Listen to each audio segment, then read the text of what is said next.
At my sister's wedding, I was seated in the hallway. So I left. What happened next shocked. Everyone, my name is Bella Hayes. I'm 29 years old. I live in Boston and I work in marketing. They said it was just a mix-up with the seating chart, but I knew better. You can only erase someone for so long before the truth finds. It's way back in. The drive to the wedding in Vermont took 4 hours. 4 hours of me telling myself to be positive. 4 hours of me practicing a smile in the rearview mirror. Maybe this time will be different. It was the same stupid hope I always had, and it always let me down. The venue was beautiful. A huge, rustic lodge overlooking a lake that looked like glass. Chloe always got the best. The air was cold and smelled like pine. I pulled my coat tighter. I had spent too much money on my wine-colored dress, trying to look like I belonged. I walked into the lobby. It was warm, filled with fireplaces and flowers.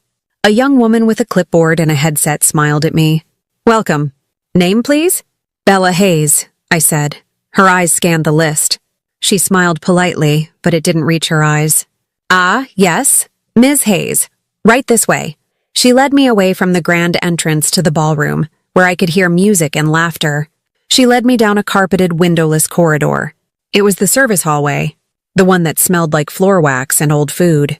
We stopped. There, next to a buzzing ice machine and a set of double doors that led to the kitchen, was a single, small, round table. It was covered with a white cloth, but it was the wrong size.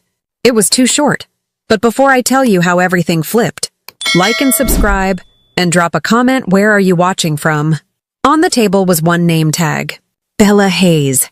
Bella Hayes. Hallway table, right this way, the coordinator said, her voice bright and fake. I stared at her. I thought she was joking. My face must have shown it because her smile tightened. "Is there a problem?" she asked. I think there's a mistake, I said. My voice sounded small. "I'm the bride's sister." Her face didn't change. "This is where they have you on the chart. If you'll excuse me, I have to seat the other guests." She wasn't joking. She walked away, her footsteps disappearing on the carpet. I stood there for a full minute. The kitchen doors burst open, and a waiter holding a tray of champagne rushed past, nearly knocking me over. "Watch it," he muttered. My hands were shaking. I slowly pulled out the single chair. It was a metal folding chair, not like the beautiful wooden ones I could see inside the ballroom. I sat down. The chair wobbled. The table shook every time a waiter passed. Through the glass-paned doors at the end of the hall, I could see everything. I could see the chandeliers, the laughter, the dance floor, everything I wasn't invited to.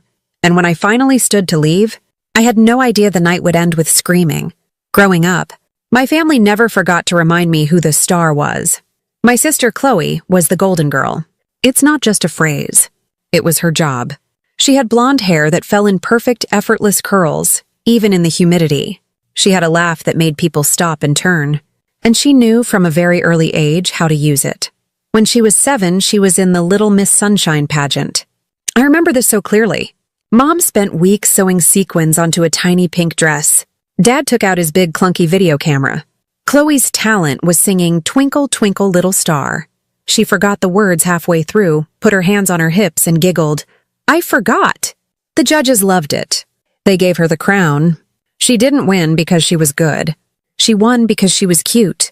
That pageant crown sat on our living room mantel for the next 10 years. I, on the other hand, was the quiet one. I remember that same year, I won my class spelling bee. I won on the word sincerely. I came home clutching the little blue ribbon. I was so proud my chest felt tight. I ran into the kitchen. "Mom! Dad, I won!" Mom was on the phone, twisting the cord around her finger. She looked up, put her hand over the receiver and whispered, "That's nice, honey. Go play. Chloe's having a crisis about her dance recital costume." I stood there. "But I won." "Bella, not now." I went to my room. I pinned the blue ribbon to my bulletin board. It looked small and stupid. This was the pattern. Chloe's life was a series of loud, bright, expensive emergencies. My life was a series of quiet, invisible achievements. When Chloe was 16, she wanted a car. Dad said no. She cried. She screamed. She slammed her door. She refused to eat for one entire afternoon. A week later, a red convertible was in the driveway. When I turned 16, I asked if I could practice driving in Mom's sedan. Dad said, "You're independent. Bella, you can just take the bus, right? It's better for you." He meant it was easier for him. At family dinners, Thanksgiving, Christmas, the entire table was Chloe's stage. "Chloe, tell us about your internship." "Chloe, that boy, is he serious?" "Chloe, your hair. You look just like a movie star." Then all eyes would swivel to me for a polite, required 30 seconds. "And Bella, still in Boston?" "Still doing that. Marketing thing? Good. Good for you." And swivel. Back to Chloe. It was like I was a piece of furniture. A necessary, quiet, easy-to-handle lamp in the corner. You need the lamp, but you don't talk to it. You don't applaud it. You just expect it to work. Mom said it all the time. "You're easier to handle, Bella." Thank God. If I had two Chloes, I'd lose my mind. I used to think it was a compliment. I thought it meant I was strong, or mature. But easier to handle just meant easier to ignore. Independent just meant you're on your own. I remember in high school, I won a statewide science fair. It was a big deal. I was invited to a dinner, given a plaque. I had designed a small-scale water filtration system. I was so proud. The night of the awards dinner, Chloe had a fight with her boyfriend. I came home holding my plaque. I walked into the living room. Mom was on the couch, rubbing Chloe's back, who was sobbing into a pillow. Dad was pacing. He said my prom dress was tacky, Chloe wailed. A full 3-hour family drama unfolded. Dad ended up calling the boy's father. Mom made tea. I stood in the doorway holding my plaque. No one looked at me. After an hour, I went to my room. I set the plaque on my dresser. I just looked at it. This was my life. I was the supporting actress in The Chloe Show. My only job was to be quiet, stay off stage, and never, ever miss a cue to applaud. My achievements weren't real. My problems weren't real. Only Chloe was real. This pattern, this toxic one-way street, was all I had ever known. It had been carved into our family dynamic, as deep and as permanent as a canyon. And I was the one who was always at the bottom, in the shadow, looking up. This hallway seat, this humiliation. It wasn't the first time. It was just the loudest. The old wound, the one that this new one was scraping raw, had been opened 3 years earlier. I was 26. Mom was selling our childhood home. The house was too big for her now that Dad had moved into his own condo after their quiet, polite divorce. She was moving to a smaller place, and I had driven down to help her pack up the attic. Of course, I was the one who drove down. Chloe was just too swamped with a huge project at her new job, which meant she was probably at brunch, so I went. I spent a Saturday in the hot, stuffy attic, sneezing from dust. The air was thick with the smell of old paper, cedar, and mothballs. It was the smell of my entire childhood. We were sorting through boxes. Old, sagging cardboard boxes labeled in Mom's handwriting. Christmas '95. Old clothes. Dad's taxes. Then I found them. In a big plastic bin, stacked neatly, were the family scrapbooks. Mom loved scrapbooking when we were kids. It was her one real hobby. "Oh, look," I said, my voice softer than I expected. "I remember these." I pulled one out. It was heavy. I sat on an old trunk, the wood creaking under me. Mom sat next to me, wiping a smudge of dust off her cheek. We started to flip through them. The first book was Bella and Chloe, The Early Years. And for a few minutes, it was nice. It was normal. It was full of pictures of us. Me? A chubby baby in a high chair covered in spaghetti. Chloe as a toddler with a giant crooked bow, trying to help me. There were pictures of us in the bathtub, bubbles in our hair.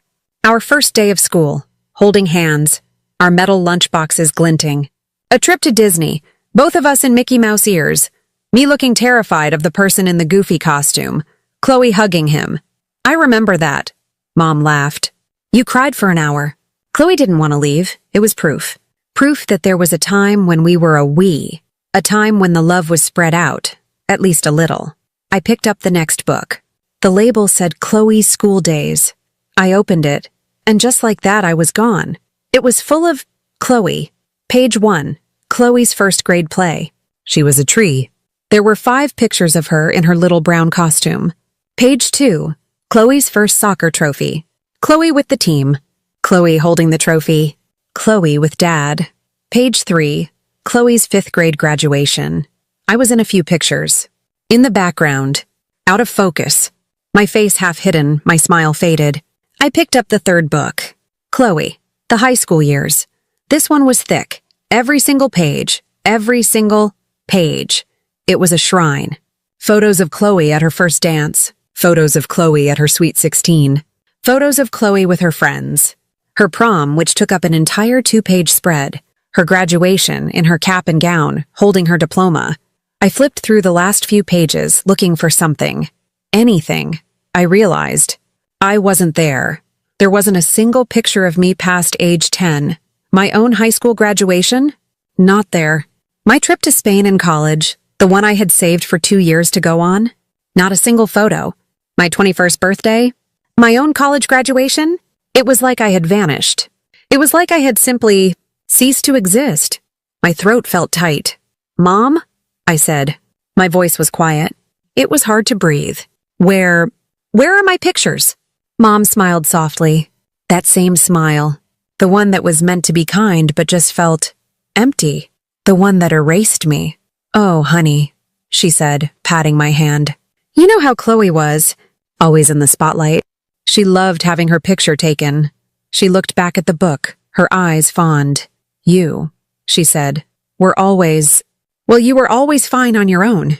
You were always fine on your own." I just stared at her. The dust motes danced in the single beam of light from the attic window. "I mean," she continued, clearly not seeing the look on my face, "you were always so independent. You didn't need all that fuss. Chloe needed it. You were always the strong one. The strong one. That's..." When I learned what strong one meant. Strong one meant ignorable one. Independent meant unloved one. Fine. On your own meant you will be on your own. It wasn't that she forgot to put my pictures in. It was that she never even thought to take them, my life, my achievements, my milestones. They weren't fuss, they were my life. And to her, they were nothing. Not worth documenting. Not worth remembering. I couldn't speak. Later that day, as I was emptying her old desk, I found my high school diploma. It wasn't in a frame. It was in a crumpled manila envelope, shoved in the back of a drawer with old bills, expired coupons, and a user's manual for a blender she didn't even own anymore. Chloe's diploma, I knew, was in a custom cherrywood frame in the living room. That was the old wound. I closed the scrapbook. "You're right, Mom," I said, my voice hollow. "I was fine on your own." She beamed, thinking I had given her a compliment. "I knew you'd understand." I drove back to Boston that night. I didn't speak to her for a month. She never even noticed. She just thought I was busy. That was the night I learned that silence could be both survival and exile. I had survived my childhood by being quiet, by not making a fuss, by being independent. I had avoided the drama and the tears that always followed Chloe, but in that silence, I had been exiled. I had been quietly and efficiently erased from my own family's history. When Chloe's wedding invitation arrived, I should have known better. It came on a Tuesday in April. I got home from work, my feet hurting, my shoulders tight from a long meeting. I checked my mailbox, and there it was. It was so thick and heavy it felt like a weapon, a thick cream-colored envelope. My name, Ms. Bella Hayes, was written in swirling, gold, expensive calligraphy. It looked threatening. My stomach twisted. I didn't want to open it. I went inside my apartment, dropped my bag, and poured a glass of wine. I sat on my couch. The invitation sat on my coffee table. I stared at it for a long time. This was a test. I knew it. A classic no-win trap from my family. If I didn't go, I was the bitter, jealous, difficult sister. I was the one making it about me. I would be the subject of hushed, angry phone calls for months. If I did go, I had to sit there for an entire weekend. I had to smile. I had to wear a nice dress.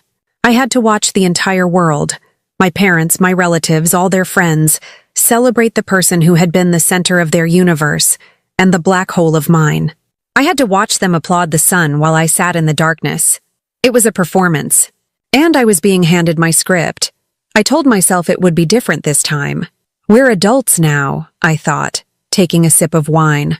I'm 29, she's 27, we're past all that high school nonsense. I was lying to myself. I knew it, but I wanted to believe it. I wanted so badly to have a normal family. Just for one day. I wanted to be the sister in the nice dress, smiling, and for it to be real. So I did all the things. I opened the invitation. Chloe and Noah request the honor of your presence. I went to their registry website. It was a list of things I could never afford. A 500 blender, a $700 vacuum, a 1000C honeymoon experience fund. I rolled my eyes and bought them a $200 set of crystal wine glasses. It was more than I could afford, but it was important. It had to look supportive. It had to be nice. Then came the bridal shower. It was a champagne brunch at a fancy hotel in Boston. I walked in and it was a lot. It was a sea of pink and white. Balloons, flowers, and about 30 women all shrieking, "Bella, you made it!" Chloe squealed, hugging me. It was a dry, papery hug. She smelled like perfume and hairspray. I sat at a table with her college friends. They all had perfect hair and tiny, expensive-looking dogs in their purses. They talked to each other, around each other, but not to me. I was invisible again. I just ate my tiny sandwich and sipped my champagne. We played games. How well do you know Chloe? I lost. Make a wedding dress out of toilet paper. My team's dress was called Sad by one of her friends. Then, the gifts, it was a mountain of beautifully wrapped boxes, and Chloe sat on a chair like a queen on her throne and opened them. One by one, oh my God! The blender, squeal! Oh my God, lingerie. You bitch! I love it, squeal! I watched her. Her smile was bright, but her eyes were calculating. She was making a list. Who gave what? Who spent what? My turn came. She picked up my box. The heavy one with the crystal. She ripped the paper. Oh, she said. Glasses. She didn't squeal. She looked at the card. From Bella, she announced to the room. She held them up for a second. Nice. Then she handed them to a bridesmaid who put them on the done pile. And she was on to the next gift. Nice. I drove home from the shower feeling small and stupid and, more than anything, poor. But still, I was going to the wedding. I bought the wine-colored dress. I spent a whole Saturday looking for it. It was agony. I went to a department store. I couldn't get something too nice. I couldn't, God forbid, look better than a bridesmaid. Chloe would have a fit. But I couldn't get something too plain, or Mom would give me that look. The "oh, Bella, you're not even trying" look. It was an impossible line to walk. I finally found it. A simple, long, wine-colored dress. Elegant, appropriate, safe, invisible. The night before the wedding, I was in my apartment in Boston. I was packing my overnight bag. I laid out the dress. I had my shoes. I had the small silver gift box I was going to put a separate little something in. I was filled with that old, familiar, sick knot of anxiety. The "here we go again" feeling. My phone buzzed. It was on my bed next to my suitcase. I looked at it. A text. From Mom. Please, Bella. Just for me. Tomorrow is Chloe's day. Don't make this about you. I stared at the screen. The blue light of the phone was the only light in my room. Don't make this about you. My hand started to shake. When had I ever made anything about me? When had I ever been allowed to? My simple act of existing was a threat. My presence, my quiet, invisible, easy-to-handle presence, was a problem to be managed. Just by being there, I was a risk. I might pull focus. I might have a facial expression that wasn't 100% pure. Unadulterated adoration for St. Chloe. I might, God forbid, look sad or quiet and make someone, an outsider, a guest, ask me if I was okay. And that would be a disaster. My job was to show up, smile, be easy, and not make it about me. As if just existing in the same room as Chloe might ruin her perfect daughter's day. I sat on my bed for a long time. I thought about not going. I thought about throwing my phone at the wall. Instead, I picked it up. My fingers were cold. I texted her back. Okay, Mom. I won't. I turned off my phone, finished packing my bag, and tried to get some sleep. The knot in my stomach felt like a rock. I sat in that hallway for almost 30 minutes. It felt like a year. I sat on the wobbly metal chair next to the buzzing ice machine. The kitchen doors, swoosh, clap, burst open every few minutes. A waiter rushed past carrying a huge tray of tiny, fancy-looking appetizers. Watch it, hun, he said, not even looking at me. Another one came out. Table 12 needs bread now. I was in the way. I was a piece of furniture that had been left in the wrong spot. I was an obstacle. My feet were cold. The thin carpet did nothing to stop the chill from the floor. My wine-colored dress felt thin and stupid. Through the glass-paned doors at the end of the hall, I could see the party. I could see the golden light. I could hear the muffled thump-thump-thump of the string quartet. I could see people, my family, laughing. I saw my Aunt Karen, her head thrown back, laughing at something my uncle said. I saw my mother. She was fixing Chloe's veil. She looked happy. Her face was glowing. I hadn't seen her look that happy in years. I saw my father, standing with Noah's father. They were holding glasses of champagne, nodding, smiling. No one had come to find me. No one had looked for me. No one had even noticed I was missing. That was the part that hurt the most. They weren't just ignoring me. They had genuinely, completely forgotten about me. I was not a person at this party. I was not a sister or a daughter. I was just a name on a list. And they had put that name next to the ice machine. My face was hot. I could feel the tears, sharp and stinging, behind my eyes. I refused to cry. I would not cry. Not here. Not in a service hallway. I pulled my phone out. No service. Of course, I was completely, totally alone. I was adjusting my dress. I was trying to decide. What was the easy-to-handle thing to do? Do I stay? Do I sit here all night, like a dog waiting for someone to remember me? Do I go in? Do I walk into that ballroom, find my mother, and say, "Hi, Mom. You put me in the hallway." I cringed. I could see her face. The polite, strained smile. The low, hissing whisper. "Bella, don't. You're making a scene. Just find a seat, go, stand in the back. Don't make this about you. Do I leave? Do I just stand up, walk out to my car, drive back to Boston and block all their numbers?" That was the tempting one. I was just about to do it. I was just about to stand up and leave. I had my purse in my lap. I had the little silver gift box in my hand, and then I heard her. "Well, well. Look at you." The voice was light, airy, and it cut right through me. I looked up. It was Chloe. She was a vision. I'll give her that. Her dress must have cost more than my car. It was covered in lace and thousands of tiny pearls. Her blonde hair was swept up in a way that looked both effortless and like it cost $1,000. Her makeup was perfect. She looked like a princess. A mean, petty princess. She was adjusting her dress, her massive white veil trailing behind her. Her bouquet of white roses trembled slightly in her hand. She looked at me. Then she looked at the wobbly table. Then she looked at the buzzing ice machine. Then she looked back at me. And she smiled. It was that smile. It was the smile I had seen my whole life. It was the smile she gave me when she was 7, right after she told Mom that I was the one who broke the antique vase. It was the smile she gave me in high school when the boy I liked asked her to the prom. It was a smile that said, "I win. I always win. You always lose. Hallway seating, huh?"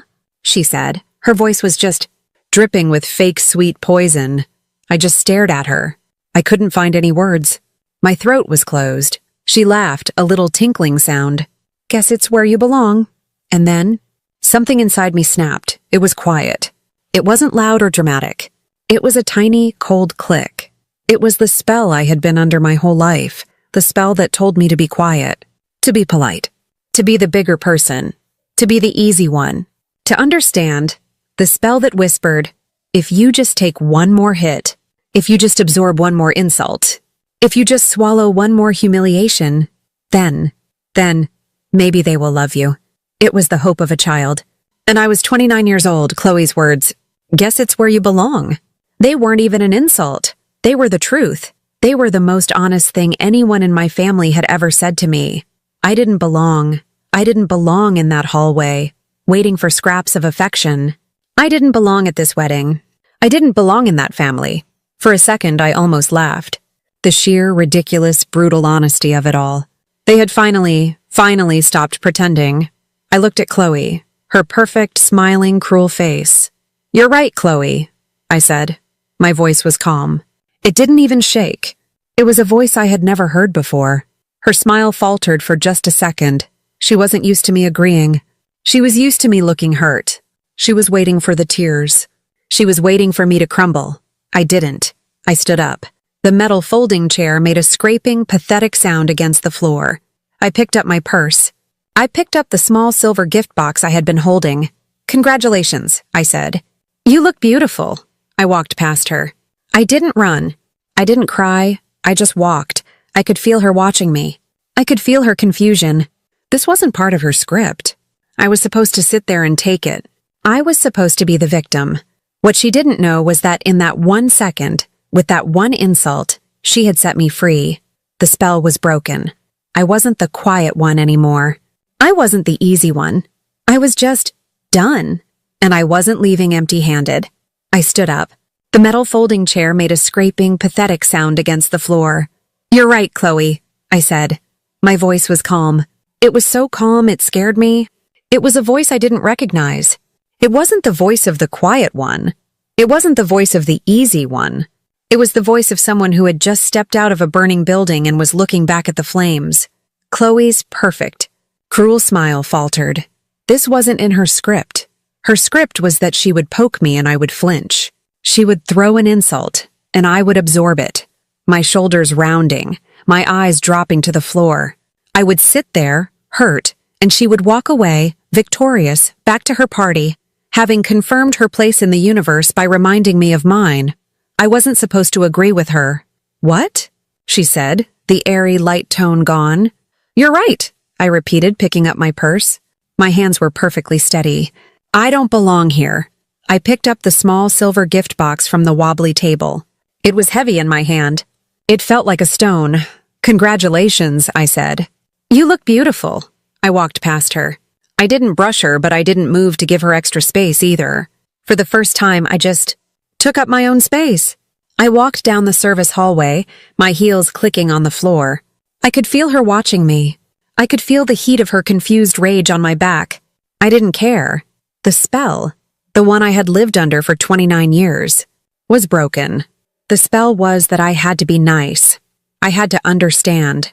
I had to be the bigger person, which, in my family, was just code for "shut up, Bella," and let Chloe win. The spell was that if I just kept being quiet, kept being good, kept being invisible, one day they would see me. One day they would finally turn around and say, "Wow, Bella, you've been so patient. It's your turn." It was a stupid, childish hope. They would never see me because they had never, not once, looked for me. I pushed open the heavy main doors of the lodge. The Vermont air outside was sharp. It was so cold it felt like a slap, but a good slap. A slap that said, "Wake up."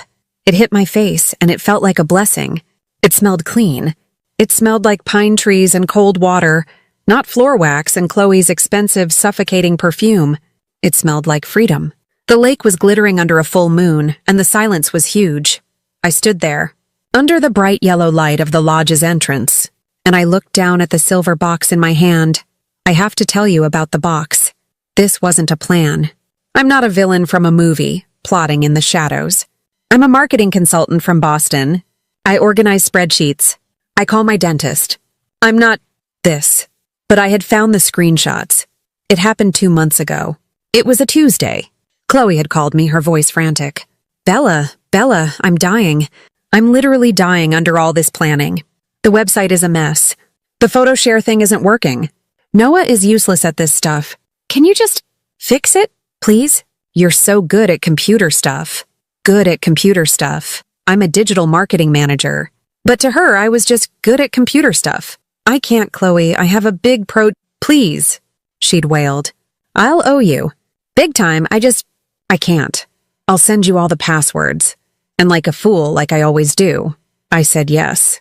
I wanted to be helpful. I wanted to be the supportive sister. So I spent my Tuesday night after a 10-hour workday logging into my sister's wedding website. She had given me her personal email password to link the accounts. Just don't read anything? She'd laughed. I wasn't going to. I'm not a snoop. But when I logged in, I saw a message thread with a name I knew. Madison. Her old college roommate. The subject line was, he bought it. I should have ignored it. I should have done the one thing I was there to do and logged out. But I clicked it. I don't know why. Maybe, after 29 years, my subconscious was just tired. My blood went cold as I read. It wasn't 1 or 2 messages. It was months of them. A running commentary. Chloe. He's so easy. Cry a little, he buys anything. Madison. LMAO. Is he dumb? Chloe. No, He's nice, which is code for dumb. But his family is loaded. That's the real wedding gift, LOL. My stomach twisted. I kept scrolling. Chloe. The house will be mine by Christmas. I'm making sure my name is on the deed before I even unpack. Mom said to make sure of that. Mom said that. Chloe. Honestly, I'm not even that attracted to him. He's so plain. But he's stable and rich. And he adores me, which is the important part. That's better than hot and poor, right? Madison, get it, girl. Secure the bag. Chloe. I just have to play the part of the happy bride for a few more months. Then I'm set. He's so easy to fool. He just wants to take care of me. Ugh, fine, take care of me. Buy me the house. Buy me the car. I'll just let him. I sat there in my quiet Boston apartment staring at my computer screen. I felt sick. Physically sick. Noah. He was a good person. He was an architect, quiet and kind. He wasn't plain. He was solid. He was the kind of man you could rely on. And he looked at my sister like she was the sun. He was so open with his affection for her, so proud, and she was playing him. She was playing his entire family, and my mother knew I took screenshots. I clicked and I clicked and I clicked. I captured every single message. I saved them to a folder. I printed them out. My first thought was to send them to Noah. Anonymously, but then I stopped. Who was I? I was the jealous, quiet sister. That's what Chloe would say. That's what my mother would say. Oh, Bella, you're just trying to ruin her happiness. You're making it about you. You're just bitter. They would turn it around. They would make me the villain. They were experts at it, so I did nothing. I put the printed screenshots in a manila envelope and shoved them in the back of my desk drawer, under my old tax returns. And then last night, Mom's text. Don't make this about you. After I got that text, I pulled the envelope out. I looked at the screenshots. I had bought a gift for Noah's mother. I was trying so hard to be good. I'd bought a small, elegant silver-plated box from a boutique. I was going to put a pair of pearl earrings in it. Instead, I took the earrings out. I folded the screenshots. I put them in the box. I didn't put a card in it. I didn't put a name on it. I brought it with me. I hadn't planned to use it. I swear, I think I just needed to hold the truth in my hand. I needed a physical reminder that I wasn't crazy, that my family was this cruel, that she was the problem, not me. It was my secret, my one little piece of armor. But then she stood there in her princess dress and told me I belonged in the hallway, and I realized the truth didn't belong in my purse. It didn't belong in my desk drawer in Boston. It belonged to Noah. I turned around. I stood there in the cold, holding the box, and I made a decision. I wasn't leaving. Not yet. I took a deep breath. I walked back inside the lodge. The coordinator, the one with the clipboard, was in the lobby talking into her headset. She looked surprised to see me. Are you all right, Ms. Hayes? She asked, her voice laced with fake concern. I gave her a small, tight smile. I just needed some air. I forgot to put my gift on the table. I walked past her. I walked past the entrance to my sad, cold hallway. I walked straight to the main doors of the ballroom. They were propped open. The warmth and the noise hit me again. A string quartet was playing something light and happy. This time I didn't stop at the edge. I walked right in. The contrast was staggering. Outside in the hallway, it was cold, silent, and lonely. Inside this room, it was a different universe. It was loud. It was warm. It was golden. The chandeliers were dripping with what looked like real crystal, casting a soft, buttery light over everyone. The flowers were insane, piles and piles of white roses and green ferns climbing the walls, covering every table. The air smelled thick with them, mixed with expensive wine and food, and the people. Everyone was beautiful. The men in their sharp tuxedos, the women in their bright, flowing dresses. They were all laughing, their teeth white in the golden light. For a second, I felt the old pull, the old familiar shame, the feeling of being the one girl in the wrong dress, the one who didn't get the joke. Then I remembered the hallway. I remembered the ice machine. My spine stiffened. I wasn't that girl anymore. I was just a woman delivering a message. The gift table was right inside the door. It was a huge, round table, draped in white satin, and it was piled high. Huge boxes from Crate and Barrel. Flat, elegant envelopes from Tiffany's. It was a monument to my sisters and Noah's new, wealthy life together. My eyes scanned the room, and I saw them. They were on the dance floor. It was their first dance. The string quartet was playing. Chloe was wrapped in Noah's arms. Her head was tilted back and she was laughing that tinkling fake laugh that I hated. He was whispering in her ear and his face. His face is what broke my heart. He looked happy, but not just happy. He looked safe. He looked like he had finally, after a lifetime, found the one person who understood him. He looked at her with a kind of adoration, a kind of blind, total trust that I had only ever read about in books. He was a good man. He was an architect. He built things. He built sturdy, honest, beautiful things. And he thought he was building a life with a woman who loved him. He was building his life on a lie. He's so easy. Cry a little. He buys anything. His family is loaded. I'm not even that attracted to him. The words echoed in my head. I looked from his trusting, open face to her beautiful, lying one. And the last little bit of hesitation I had, it just evaporated. This wasn't revenge. I kept telling myself that. This wasn't about hurting Chloe. This was about saving Noah. This wasn't an attack. It was a warning. It was the fire alarm. I walked straight to the gift table. People were watching the dance floor.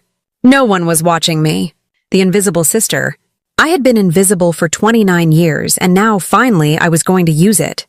It was my one single superpower. I looked at the pile of gifts. I didn't hide the box. I didn't tuck it in the back. I saw a huge, obnoxious, beautifully wrapped box, topped with a giant white bow. I took my small, heavy, plain silver box, and I placed it right on top. It was small. It was elegant. It was unavoidable. It sat there, gleaming in the chandelier light. My heart was pounding. Thump, thump, thump. It was so loud. I was sure someone could hear it, but no one did. I turned around. I walked out of the ballroom. I didn't run. I walked. I kept my head high. I walked past the laughing, beautiful people. I walked past the bar where guests were ordering more champagne. I walked through the lobby. The coordinator was busy with another guest. I walked out the front doors of the lodge. The cold air hit me again. I didn't look back. I got into my car. My hands were shaking so hard I could barely get the key into the ignition. I fumbled it twice. On the third try, it clicked. The engine turned over. The heater blasted on. I sat there for a full minute, just breathing. In, out. In, out. I pulled out of the parking spot. But I didn't drive away. Not yet. I couldn't. I pulled down the long driveway and drove to a little scenic overlook just down the road. It was maybe a quarter-mile away. You could still see the lodge. It was all lit up, like a perfect little dollhouse, glowing against the dark Vermont hills. The windows of the ballroom were huge. From here I could see right in. I turned my car engine off. The silence of the night rushed in. I sat there, in my car, in the dark, and I watched. I could see them. Little figures moving around. The dance had ended. People were going back to their tables. Waiters were moving. It was like watching a movie with no sound. I saw them toast. Little figures raising their glasses, laughing, twirling. The perfect fairy tale, playing out under glass. I sat there for 5 minutes. 10. I was just about to leave. I was just about to decide that it was over, that nothing would happen, that the box would get lost in the pile, that I had failed. And then, it happened. The music stopped. It didn't fade. It just cut off. I couldn't hear it, but I saw it. I saw the band put their instruments down. Abruptly, the chandeliers, which had been dimmed for the dancing, suddenly flashed on. Full power. Bright, harsh, interrogation light. I saw every little figure in the room stop moving. I saw them all turn their heads. Like a flock of birds, all turning to look at the same thing. They were looking at the head table. I saw a figure standing. Noah. I saw another figure. My mother. Her hand flying to her mouth. I saw my father. He just looked at the floor. And then, I saw the shape of my sister's face. Her mouth was open, and even from that distance, a quarter-mile away, across the cold, dark water, I heard it. It was a scream. It wasn't a scream of fear. It wasn't a scream of pain. It was a scream of pure animal rage. It was the sound of a cornered, spoiled, vicious thing that had just been caught. It was thin and high, and it echoed across the lake. It was Chloe. I put my car in gear. I didn't turn my headlights on, not yet. It's done, I whispered. A cold, strange, empty peace washed over me. I wasn't happy. I wasn't sad. I was just finished. My phone was in my purse, turned off. I left it there. I didn't want to hear from anyone. I just wanted to drive. I pulled onto the dark highway heading south, and I didn't look back. I drove for an hour in complete, total silence. No music. No podcast. Just the hum of the tires on the dark highway and the thump, thump, thump of my own heart, which was finally starting to slow down. I was just empty. It was a good kind of empty. It was the feeling you get when you've finally cleaned out a closet that's been packed with junk for 20 years. It was empty. It was clean. It was ready. I didn't know what I was ready for. I just knew I was. I was almost to the Massachusetts border when I finally pulled into a brightly lit 24-hour gas station. My hands were stiff from gripping the wheel.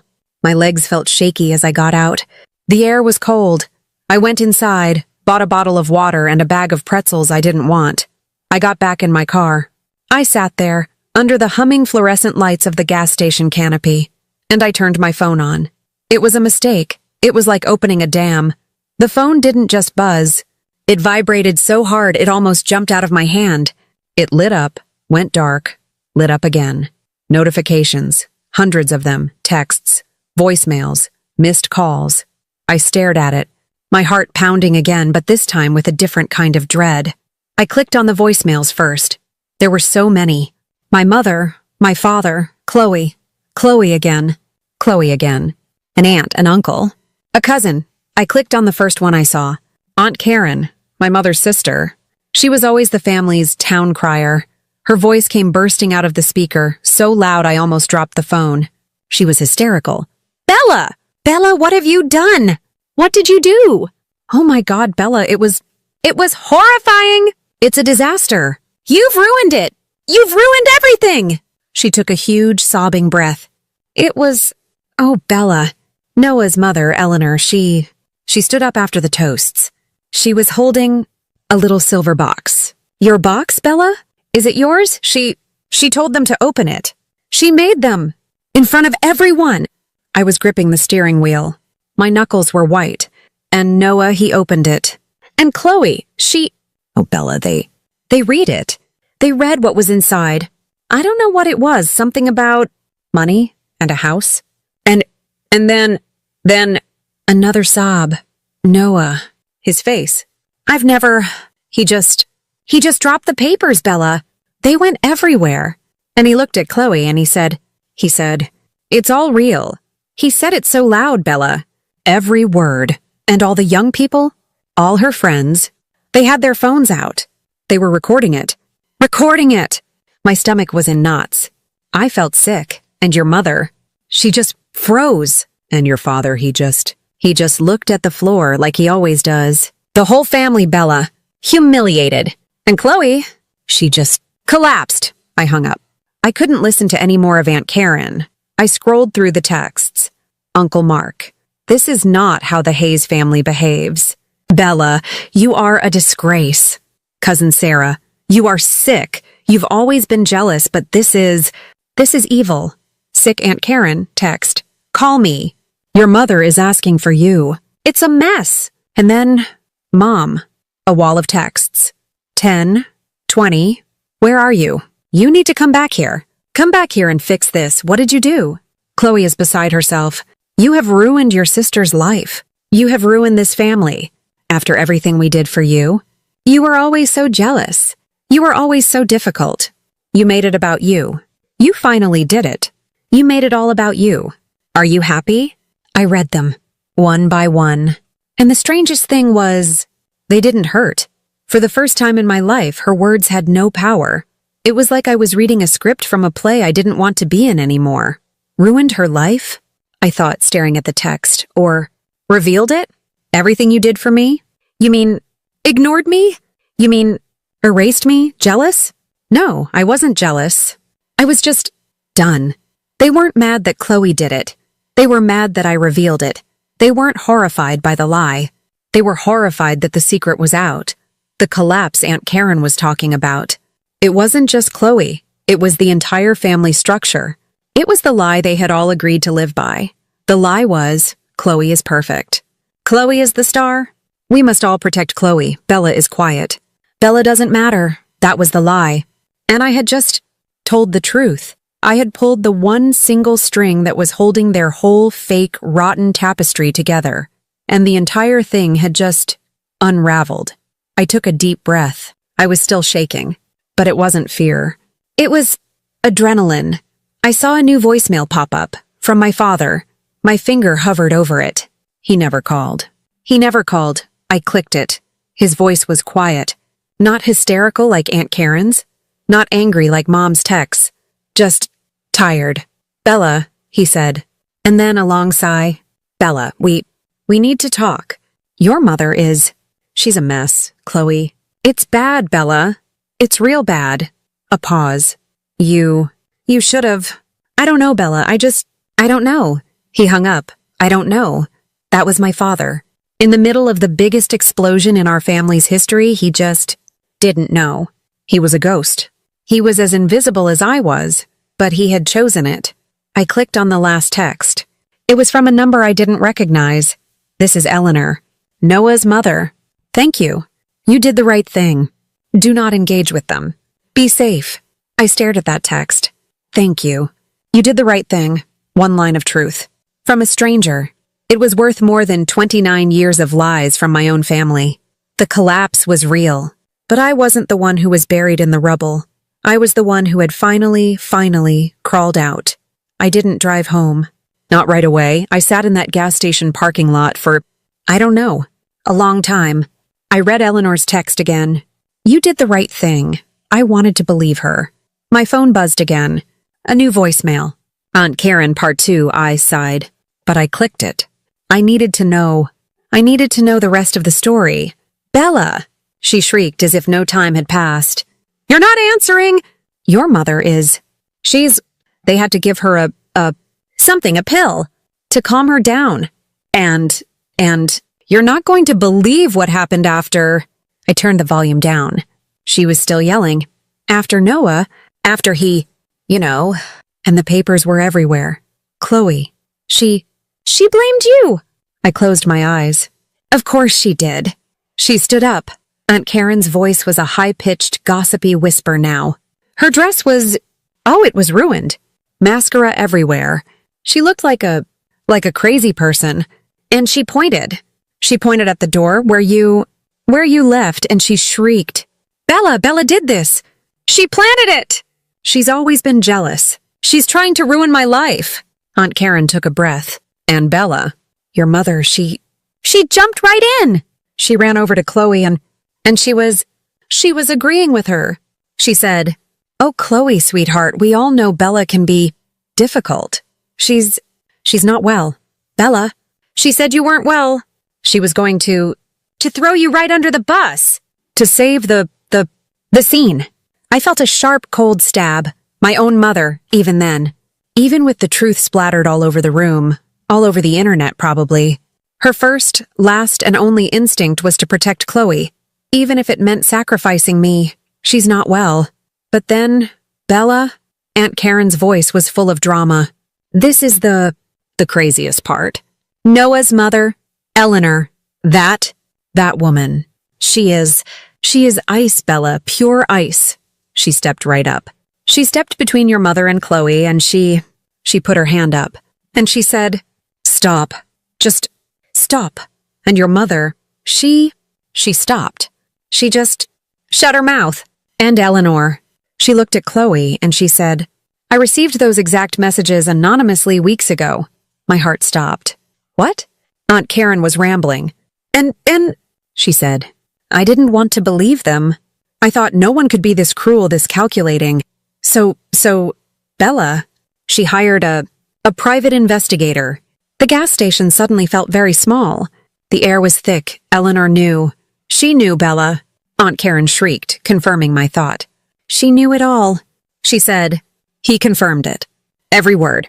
And she said, "We were giving you tonight, Chloe, one last chance.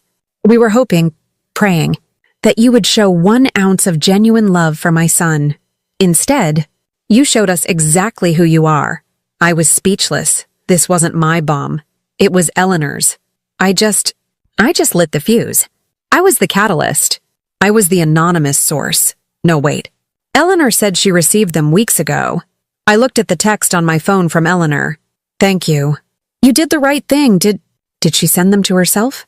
No, that didn't make sense. Anonymously, maybe I wasn't the only one Chloe had bragged to. Maybe Madison, the roommate, had a conscience. It didn't matter. The point was, the reckoning was already in motion. I hadn't started it. I had just finished it. I was the final public confirmation of a truth they already knew. And then, Bella, Aunt Karen was not done. And then, your father, I've never, he stepped forward, and your mother said, Sweetheart, please, let's go. And your father, he put a hand on her arm, and he said, No, just, no. I've never heard him use that tone. No, stop. Let her face it. The phone almost slipped from my hand. My father, my quiet, passive, invisible father.